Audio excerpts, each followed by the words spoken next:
안녕하세요. 저는 하나의 딸을 둔 평범한 가정에서 가장으로 활동하고 있는 사람입니다. 아이가 태어나면 집안이 웃음소리로 가득 차고 화목함으로 가득한데 그것이 행복한 일이라고들 하지만 우리 집은 그 반대예요. 아이가 태어나면서 제 인생에서 가장 큰 사건이 벌어졌어요.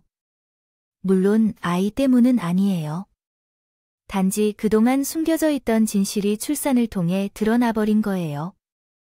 일상적으로는 부모님과의 관계에 대해 이야기하면 단지 말만 해도 어릴 적 엄마랑은 이런 대화를 많이 듣죠.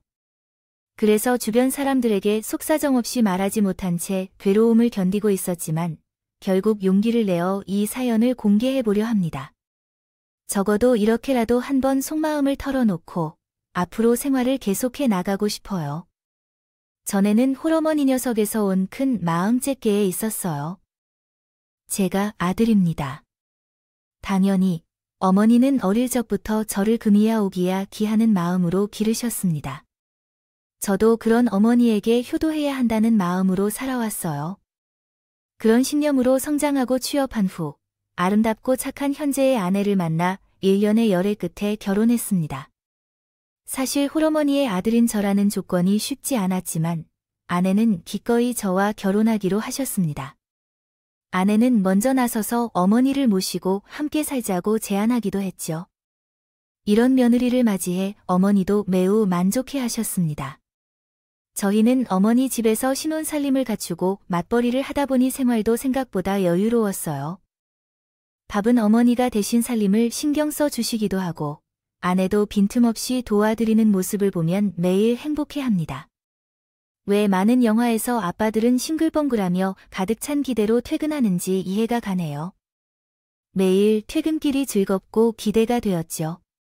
세상에서 제일 사랑하는 두 명의 여자가 즐겁게 맞이해주는 시선을 보면 하루의 피로가 싹 가시는 것만 같았어요. 가끔 문제가 생기기도 했지만 아내의 노력하는 모습을 보는 건 참 좋았어요. 어느 날 그런 일이 발생했습니다. 어머니는 예전부터 바깥 우유 알레르기가 있었지만 아내는 그 사실을 몰랐기에 동그랑땡을 만들어 저녁상에 올린 게 아닌데요. 냄새나 식감부터 사모한 느껴지는 정도는 아니었으니 저랑 어머니도 전혀 모르고 지나쳤는데 그날 밤에 갑자기 어머니의 입술과 얼굴이 부을 시작하고 호흡도 어려워하셔서 응급실에 데려가고 난 후에야 저녁에 먹은 동그랑땡이 문제였다는 걸 알 수 있었어요. 아내는 당황한 건지 무슨 말을 하려고 하는 건지 제대로 모르는 듯 침대에 누운 어머니가 손을 내밀고 말씀하셨어요. 괜찮아. 그럴 수도 있지. 몰라서. 그렇지 뭐. 내가 미리 말을 해야 했는데 괜히 신경 쓰게 해서 미안해. 걱정하지 마. 알았지? 많이 힘들겠습니다만 그런 와중에도 제 아내를 신경 써주시는 어머니의 말씀에 제 마음이 울컥하였어요. 그 후 어머니께서는 저과 어머니가 좋아하시는 것이 무엇인지, 싫어하시는 것이 무엇인지를 꼼꼼하게 묻으셨어요. 자기가 하면 안 되는 말이나 행동 같은 것도 있느냐며 말씀하셨어요. 이런 것을 다 말하기 쉽진 않지만 어머니와 더 친해지려고 노력하는 아내의 모습에 정말 고마웠어요. 그래서 주말이나 제가 조금 일찍 퇴근하는 날에는 일부러 아내를 데리고 나가 영화를 보거나 드라이브를 하러 갔는데 언제나 외출은 2시간을 넘길 수 없었습니다. 왜냐하면 아내가 아직 살림이 처음이라서 덤벙거리는 경우가 많아 언제나 어머니에게 전화가 오기 때문입니다. 오곤 했거든요. 그런 날도 있었어요. 영화를 보러 들어갔는데 주머니에서 휴대폰 진동이 계속 오르는 거예요. 영화가 시작한 지 이제 1시간도 안 됐는데 시점이 없고요. 오랜만에 데이트를 하는데 나중에 보면 되지 하고 말하겠지만 정말 10분이 넘는 시간 동안 계속해서 진동이 울릴 때 짜증도 나고 회사에 무슨 급한 일이라도 있는지 살짝 나가서 휴대폰을 확인해 봤어요. 그런데 어머니가 전화를 통화하고 계시더라고요. 저는 집에서 무슨 일이 있나 싶어서 정말 깜짝 놀라 전화를 걸었습니다. 어머니, 무슨 일이세요? 집에 무슨 일이 있어요? 아니, 미안한데 우리만의 것을 나간 게 있었거든.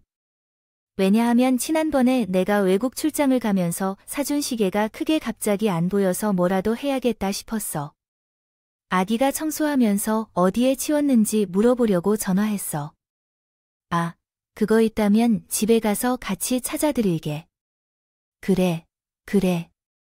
하지만 내 물건이 없어지면 이렇게 가슴이 콩콩 내려앉고 집에 도둑이 든 것 같은 무서움도 있고 이 넓은 집에 혼자 있으려니 또 무슨 일이 날 것도 가까워.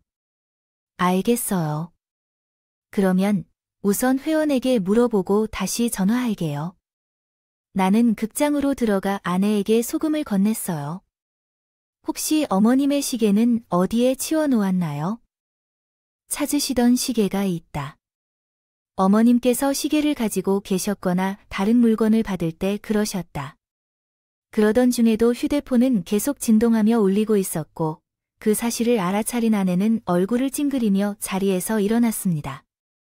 상영관 밖으로 나온 후 아내를 붙잡아서 말했습니다. 아니야, 영화를 마저 보고 가자. 당신이 보고 싶어 했던 거잖아. 그래서 집에 갔을 때까지 계속 전화가 오겠지만 집에 가서 시계나 찾자. 아내가 그렇게 찾으시는 이유를 알게 되니 제게도 집에 가는 게 마음이 편했던 것 같아서 조금 미안하기도 하지만 어머님을 아끼시는 것을 잘 아니까 그러셨겠지요. 집으로 돌아와 3시간 동안 집안을 뒤진 후에야 시계를 찾을 수 있었습니다. 싱크대 서랍에 있더군요. 아내는 그게 왜 거기에 있다고 물었고 어머니는 아예 내가 청소하다가 놓고 깜빡했네 라고 말하면서 아버지가 시계를 찾았으니 된다고 하고 들고 들어갔어요. 어쨌든 잃어버린 물건을 찾았으니 다행히 다 생각했어요. 그리고 다른 일도 있었어요.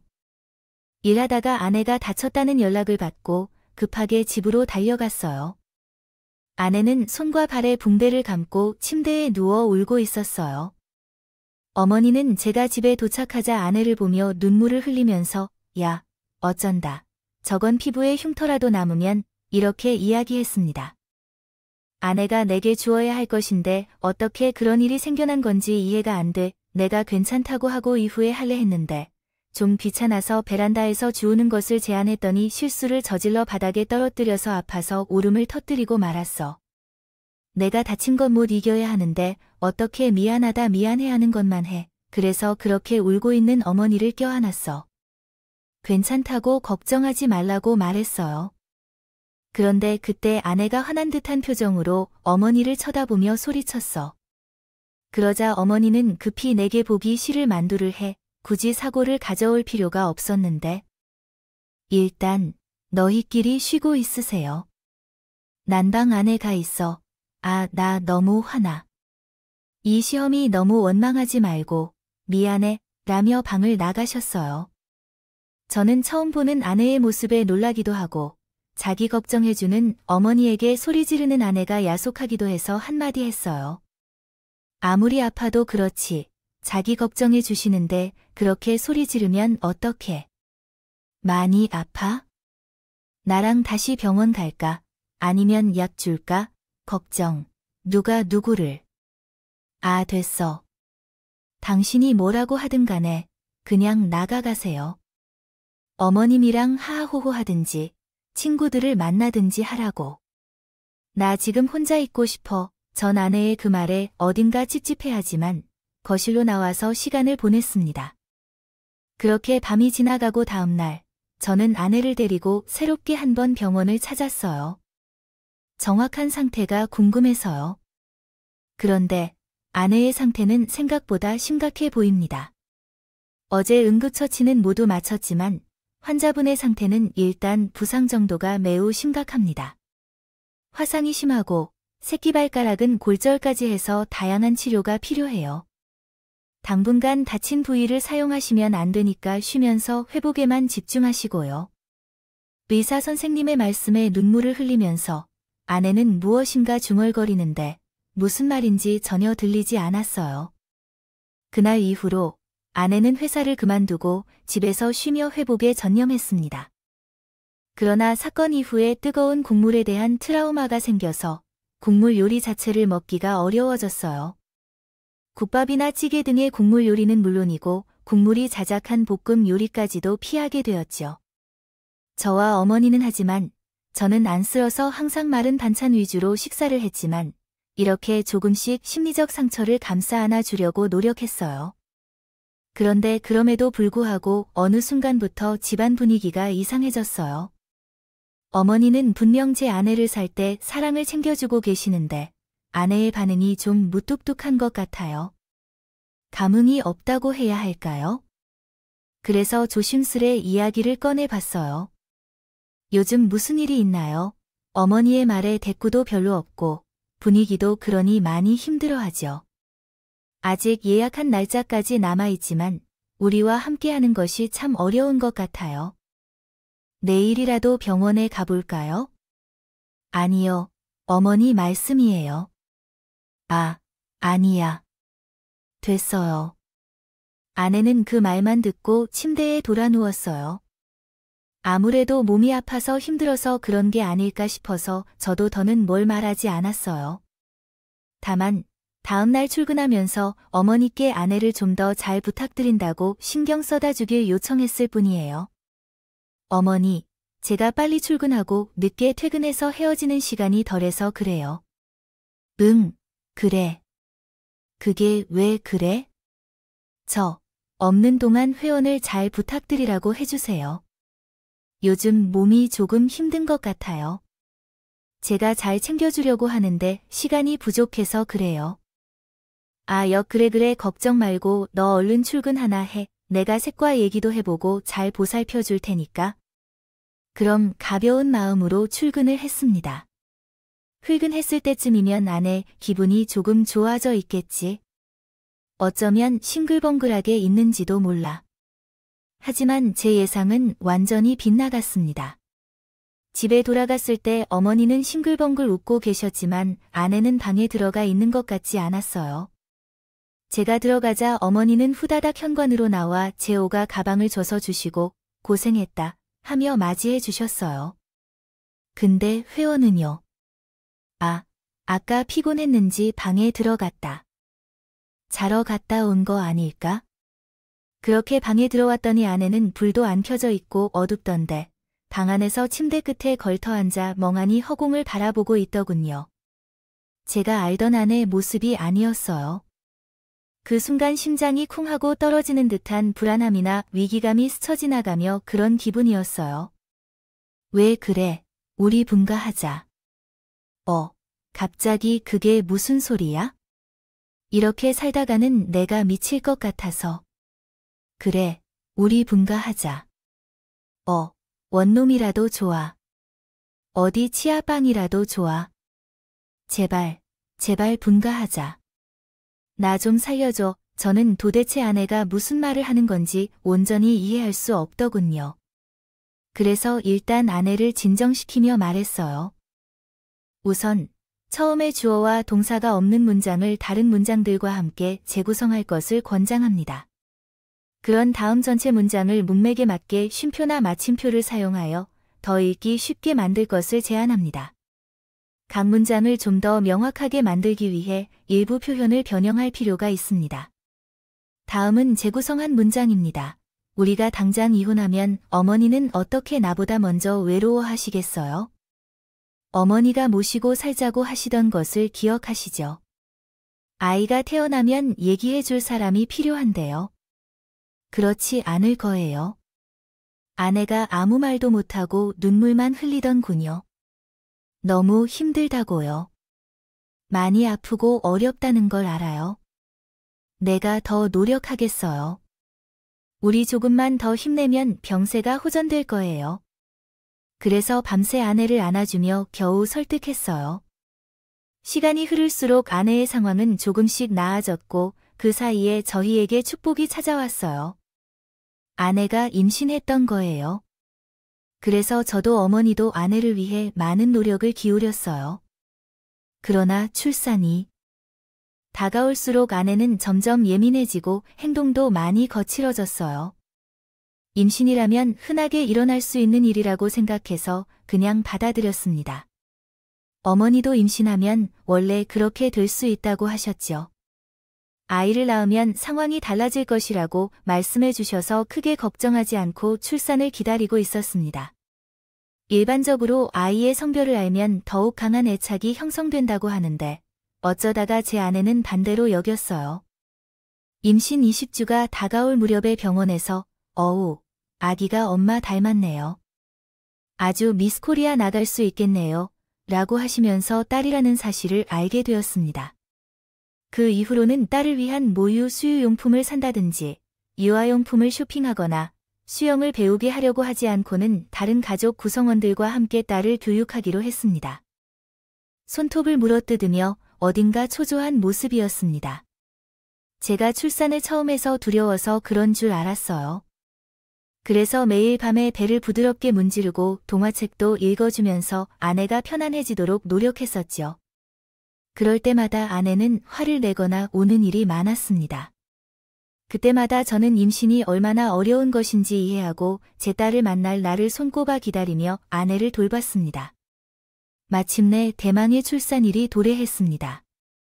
의사 선생님 말씀대로 아내를 닮은 예쁜 딸이 탄생했죠.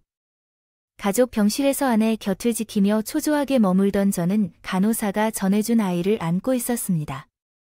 정말 얼마나 울었는지 모릅니다. 아내도 나도 정말 많이 울었어요.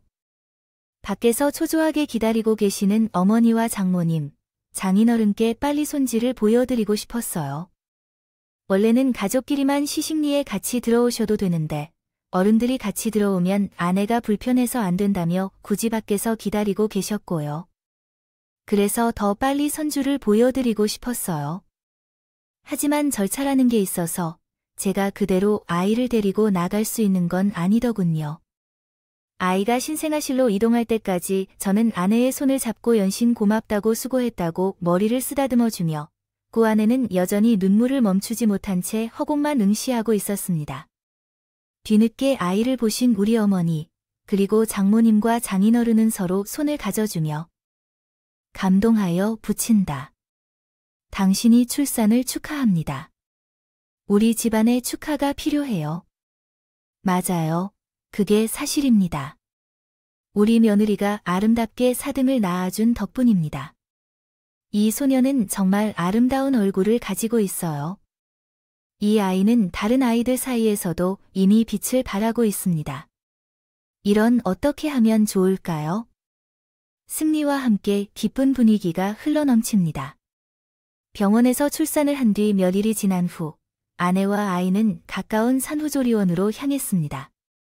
어머니가 직접 산후조리를 도와줄 것이라 했지만 아내가 그것에 반대했어요. 아내의 입장도 이해가 돼요. 상대방이 누워있고 어머니가 모든 것을 처리하라는 것은 어려운 일이죠. 산후조리를 받으며 어머니의 돌봄 모습을 보면 마음이 불편할 것 같아요. 그래서 요즘은 모두가 산후조리원에서 많이 배우고 정보도 많이 얻기 때문에 조리원에 가는 것이 더 좋다고 생각해요. 그래서 어머니와 의사 역할을 중재하면서 다행히 어머니도 이해해 주셨고 2주 동안 회사와 조리원을 왔다 갔다 하는 바쁜 생활을 했어요. 그렇게 2주가 지난 후 아내와 아이를 데리고 집으로 돌아왔어요. 하지만 왜인지 아내는 긴장한 듯한 모습을 보이더라고요. 왜 그러세요? 왜 그렇게 떨리시나요? 하니 그저 갑자기 어색한 기분이 들었다고 하더라고요. 그녀는 긴장하고 있는 것 같아요. 긴장스럽다는 것이 뭐 있나요? 우리 집에 들어가요. 저는 대수롭지 않게 생각하고 아내와 아이와 함께 집으로 갔습니다. 이미 어머니께서는 우리 방에 아기 침대와 모빌을 예쁘게 꾸며 놓으셨어요. 이건 언제 다 하셨어요? 제게 시키지 않았으면 혼자서 힘들 것 같은데요. 일 정도면 할 수 있다. 이렇게 이뻐하는 딸이 세상 어디서 또 따랐나요? 어머니께서 우리 딸의 뺨을 괴롭히려 하자 아내가 아이를 거칠게 끌어안고 방으로 데려가 문을 닫아버렸습니다. 아, 저 사람이 아직 예민한 것 같아요. 죄송합니다, 어머니.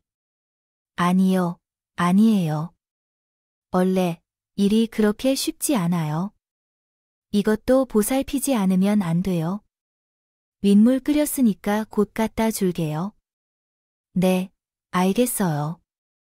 방에 들어갔을 때 이미 아이가 침대에 누워 눈을 감고 있는 상태였어요. 자기, 아무리 그래도 좀 심한 거 아니에요? 어머니가 소녀를 한번 만져보려고 하시는데 그걸 까먹었나 봐요. 약간 짜증 섞인 말투로 말을 걸자 아이는 인상을 쓰며 일어났어요. 왜 만지는데 만지는 이유가 뭔데? 좋아하지도 않으면서? 그게 무슨 소리예요? 어머니가 첫째 소녀라고 얼마나 예쁘다 하시는데요. 너무 많은 문장이 혼재되어 있어서 하나의 의미 있는 문맥을 이해하기 어려웠습니다. 따라서 아래에 제시한 새로운 한국어 문장을 확인하시고 원하는 콘텐츠와 맥락을 더 자세히 설명해 주시면 더 정확한 답변을 제공해 드리도록 하겠습니다. 너 아무리 해놨고 예민해졌다고 해도 할 말 안 할 말은 좀 가려 해 왜? 사람을 모아 매 더 챙겨주신다. 곰이 육구까지 끓여놓고 기다리시는 분을 미역국 누가 먹는데? 뭘 넣어 쓸 줄 알고 어떻게 먹어? 나 그 미역국 안 먹어. 절대 안 먹을 거니까 방 근처에도 가져오지 마. 아내는 씩씩대고 있고 저도 화가 머리끝까지 오르기 직전이었어요. 그때 방문을 노크하는 소리와 함께 어머니가 들어오셨습니다. 작은 상 위에 미역국 한 그릇과 꽈밥이 놓여 있었습니다. 한 그릇을 올려놓고 말이죠. 아이고, 배고파. 원래 모유 수유를 하면 시도 때도 없이 허기지잖아. 밥 한 숟갈을 뜨고 잠에 떨어지든, 쉿, 은혜. 그래도 몇 주 만에 집에 왔는데 줄 수 있는 게 이것뿐이라 어떻게 하나. 그래도 내가 제일 좋아하는 완도산 미역과 한우 특급으로 끓여온 거니까 맛은 괜찮을 거야. 어머니는 웃으며 아내 앞에 상을 내려놓으려 하자 아내는 씩씩거리며 어머니를 노려보다가 급하게는 미역국 그릇을 들어 벽에 던져버렸어. 저도 어머니도 정말 깜짝 놀랐어요. 너나 먹어. 나한테 더럽다고 들이밀지 말라고 어머니에게 꽤 소리를 지르자 아이는 까무러치기 울고 어머니는 자기 가슴을 부딪혔어요. 탁 치시며 통곡하시더군요. 전 그 모습에 눈이 돌아 아내의 뺨을 때리려고 손을 들었습니다. 그런데 그 순간 아내가 휴대폰을 꺼내 들고는 무언가를 재생하더군요. 너, 네 남편한테 분과하자고. 예예, 근본 없는 게 어디서 분과 타령이야. 분과 타령이? 비가 풍과하면 나한테서 벗어날 수 있을 거라고 생각하나 봐. 그거 아주 착각이다. 너 어디 감히 모자 사이를 갈라놓으려고 들어? 한 번만 더 내 귀에 그런 소리 들려봐. 그땐 이 몸뚱아리를 죄다 분질러 놓고 말 테니까. 쓰잘데기 없는 기, 집에 하나 가져다 놓고 원 몸이 그렇게 무거워 꼭 지 같은 건 아니겠지? 아유, 그걸 어디다 써? 지, 엄마 닮아서 손도 내릴 텐데.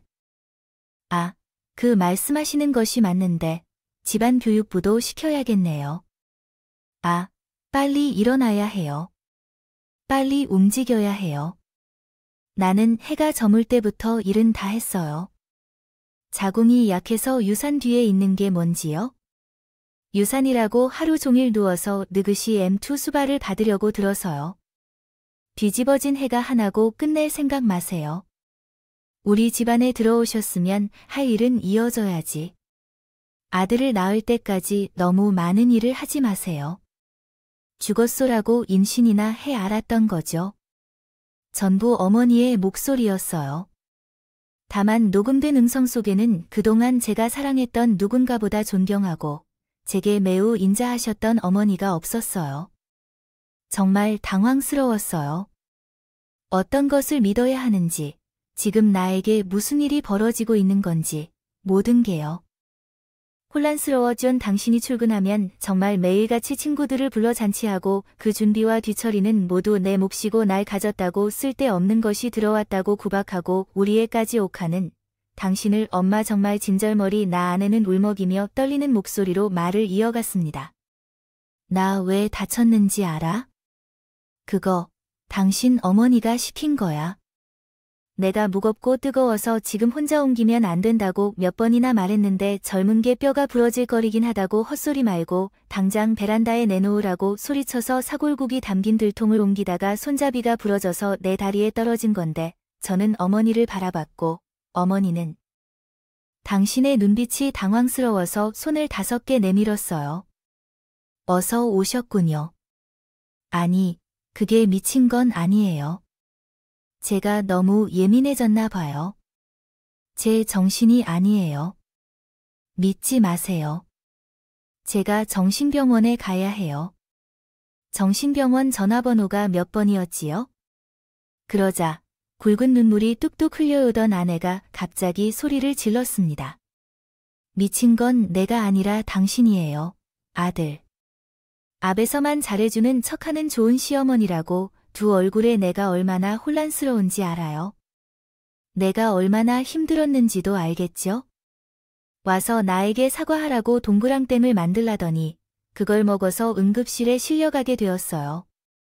동네 사람들은 내가 바빠서 안 해준다고 욕하고 돌아다니는 걸 듣지 않았나요? 그런 사람들 말은 믿지 않아도 돼요. 작정했어. 도대체 나한테 왜 그러는데? 왜? 저는 그제야 상황을 파악하고 쓰는 거예요. 그리고 제 분노의 화살이 어머니에게 향했습니다. 어머니도 그 사실을 눈치챘는지 뒷걸음을 치며 당황하셨더군요. 아니, 아니야. 그게 아니라, 내 말 좀 들어봐. 그 순간 아내의 손을 잡고 한 손에는 아이를 안아들고 현관으로 향했습니다. 어디 가니? 나랑 얘기 좀 하자니까, 했어요. 됐어요. 어떻게 어머니가 그럴 수가 있어요? 어떻게 제가 어머니를 얼마나 믿었고 존경했는데. 미안하다. 미안해. 넌 나한테 아들 그 이상이었어. 혼자서 당신을 키우면서 의지도 하고, 당신은 제 아들이자 남편 같은 존재였는데도 저가 들어와서 당신을 빼앗아 간 것 같아요. 그래서 그랬어요. 그래서 너무 질투가 나고 미워해서요. 아무리 그래도 그래야 했죠. 어머니, 그게 정상이 아니에요. 더 이상 그런 채와이프 또는 어머니 역할을 하는 사람과 함께 살 수 없어요. 우리 나가서 살 것이고 연락처도 바꿀 거니까 주소도 안 알려주고 찾아오지 말아주세요. 짐들은 모아서 나중에 데려갈게요. 이 말만 남기고 아내와 아이를 데리고 집을 나오겠습니다. 어머니는 눈물로 제게 소리쳤지만 저는 뒤돌아보지 않고 처가로 향했습니다. 처가에 도착하면 모든 사실을 공개하겠습니다. 그대로 털어놓았는데 정말 죽을 정도로 맞을 각오까지 하고 가셨습니다. 지금 마누라가 그런 고난을 겪고 있는데 그런 것도 몰랐던 제가 제 자신도 이렇게 한심하고 화가 나는데 장모님과 장인어른이 어떻게 반응할까 궁금해서요. 하지만 장모님은 모든 사실을 듣고 나서 뒷목을 잡고 분노를 표하며 제 손을 때리기 시작했고 반면에 장인어른은 한참을 가만히 계셨다가 따뜻한 손길로 제 손을 잡아주셨어요. 이제 알게 되어서 다행이고 이제라도 딸을 지켜주겠다는 의지가 있는 것도 다행한 일입니다. 자기 가족을 지킬 줄 아는 사람이 나의 사위가 되어줘서 다행스럽네요. 그래도 어머니인데 후회하지 않겠죠? 후회 안 할 거예요. 앞으로 잘할 거예요. 지켜봐 주세요. 그래, 둘이 행복하게 살기만 하면 돼요. 우린 우리가 좀 도와줄 테니까. 작은 아파트라도 하나 얻어서 다시 시작해봐. 정말 처음부터 다시 알겠죠? 따뜻한 장인 어른의 말씀에 저는 한참을 울었고 그렇게 우리의 새로운 시작이 되었습니다. 그간 겪은 일로 인해 아내는 그때부터 지금까지 여전히 정신과 치료를 받고 있어요. 많이 좋아졌지만 아직도 때때로 그때 힘들었던 기억을 꾸는 꿈을 꾸거나 이유 없이 불안해져 약을 먹어야 하는 상황이 오기도 해요. 그래도 딸을 키우면서 좋은 엄마로서 좋은 아내로 잘 살아가고 있는 것 같아서 정말 고마워하고 있어요. 집을 나온 이후로 어머니와 연락을 모두 차단했습니다. 어떻게 아셨는지 모르겠지만 어머니가 한 번 우리 집으로 찾아오신 적이 있었습니다. 그날은 딸의 예방접종이 없는 날이었는데 주말 아침에 집에 돌아왔을 때 문 앞에 어머니가 계셨어요. 본능적으로 아내와 딸을 막아 섰습니다. 여기에 어떻게 아시고 오셨어요? 라고 물었더니 어머니는 경례를 버리고 살려고 그러니 내가 잘못했다고 속삭이셨어요. 잘못했어? 라고 하셨고 제 손을 꼭 잡고 눈물을 흘리셨어요. 저는 일단 아내와 아이를 집 안으로 집어넣은 뒤 문을 닫았습니다. 그리고 현관문 앞에서 어머니와 대화를 이어가죠. 이제 와서 왜 이러세요? 내가 그동안 혼자 살면서 정말 뼈저리게 느꼈어. 진짜야, 내가 새 애기에게 너무했다. 잘못했어. 나도 내가 잘못한 걸 알아. 이제 그럴게. 진짜 친엄마처럼 잘 해줄게. 우리 손이 한테도 내가 할 민호로 제대로 할게. 그러니까 한 번만 더 기회를 줄 수 없겠니? 내가 뭐든 하마 악을 써라도 쓰라 메스마. 어머니는 정말 단호한 듯 결연한 말투로 말씀하셨지만 어쩐 일인지 저는 고민은 할 여지도 없었습니다. 오히려 어머니가 그러는 대로 제 생각은 더 굳어졌어요. 여기서 약해지면 내 아내가 내 아에 지워지기 시작한다. 그래서 저도 단호하게 말했습니다. 어머니랑 다시 함께 살 생각 없어요. 아, 그럼 연락이라도 좀 받아줘. 이러다가 이 엄마 혼자 죽어도 너 어떡하려고 하는 거니? 그렇게 약하신 분이 아니라는 건 알아요. 자꾸 이렇게 찾아오시면 또 이사를 가서 숨을 수밖에 없어요. 찾아오지 마세요. 연락하시지 마세요. 연락할 일 없겠지만 제가 연락할 때까지 우리에게 연락하지 마시고요.